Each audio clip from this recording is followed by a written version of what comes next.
நண்பர்கள் அனைவருக்கும் வணக்கம். இன்னைக்கு நம்ம அந்த வீடியோல சற்று முன் தமிழகத்தில் மிக முக்கிய 10 அறிவிப்புகள் வெளியாகி இருக்கு. சோ அது என்னென்ன அறிவிப்புகள் அப்படிங்கறத பத்தி தான் இப்ப நம்ம பார்க்க போறோம்.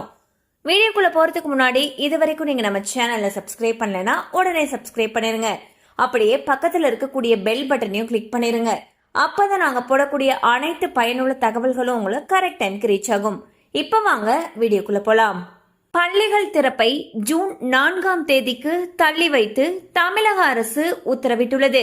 வெயிலின் தாக்கம் காரணமாக பள்ளிகள் திறப்பை தள்ளி வைக்க வேண்டும் என்று பெற்றோர்கள், அரசியல் கட்சியினர் தொடர்ச்சியாக கோரிக்கை விடுத்து வந்தனர்.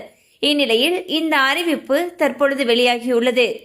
தமிழகத்தில் உள்ள 181 கலை மற்றும் அறிவியல் கல்லூரிகளில் சேர்வதற்கான கவுன்சிலிங் ஜூன் 4ஆம் தேதி முதல் தொடங்கும் என்று தெரிவிக்கப்பட்டுள்ளது. மேகதாது விவகாரம் தொடர்பாக PM மோடிக்கு CM விஜய் அவர்கள் கடிதம் எழுதியுள்ளார். அதில் தமிழகத்தின் உரிமையையும் விவசாயிகளுடைய நலனையும் மத்திய அரசு காக்க வேண்டும் என்று தெரிவித்துள்ளார். தென்காசியில் விதிகளை மீறி செயல்பட்டு வந்த 18 கல் குவாரிகளை தற்காலிகமாக மூட அமைச்சர் திரு பிரபு அவர்கள் உத்தரவிட்டுள்ளார். தென்காசியில் உள்ள 54 கல்குவாரிகளில் ஆய்வு நடத்தியதில் 18 கல்குவாரிகளில் விதி மீறல்கள் கண்டறியப்பட்டதாகவும் அவர் தெரிவித்துள்ளார். தொடர் விடுமுறையை முன்னிட்டு சிறப்பு பஸ்கள் இயக்கப்படும் என்று தமிழக அரசு அறிவித்துள்ளது.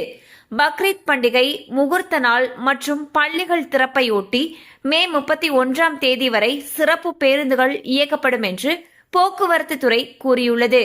மகளிருக்கு மாதம் 2500 ரூபாய் உள்ளிட்ட திட்டங்கள் படிப்படியாக நிறைவேற்றப்படும் என்று அமைச்சர் திரு செங்கோட்டையன் அவர்கள் உறுதியளித்துள்ளார். பாலியல் வன்கொடுமை உள்ளிட்ட குற்றம் புரிவோருக்கு கடும் தண்டனை பெற்றுத்தரப்படும் என்று முதலமைச்சர் திரு விஜய் அவர்கள் உறுதியளித்துள்ளார். PM கிசான் நிதி திட்டத்துடைய 23வது தவணை ஜூன் மாதம் வழங்கப்படலாம் என்று தகவல்கள் வெளியாகியுள்ளன. உதவியாளர்கள் நியமனத்தில் உறவினர்கள், ஜாதி ஆதிக்கம் இருந்தால் கடும் நடவடிக்கை எடுக்கப்படும் என்று அமைச்சர்களுக்கு முதலமைச்சர் திரு விஜய் அவர்கள் எச்சரிக்கை விடுத்துள்ளார்.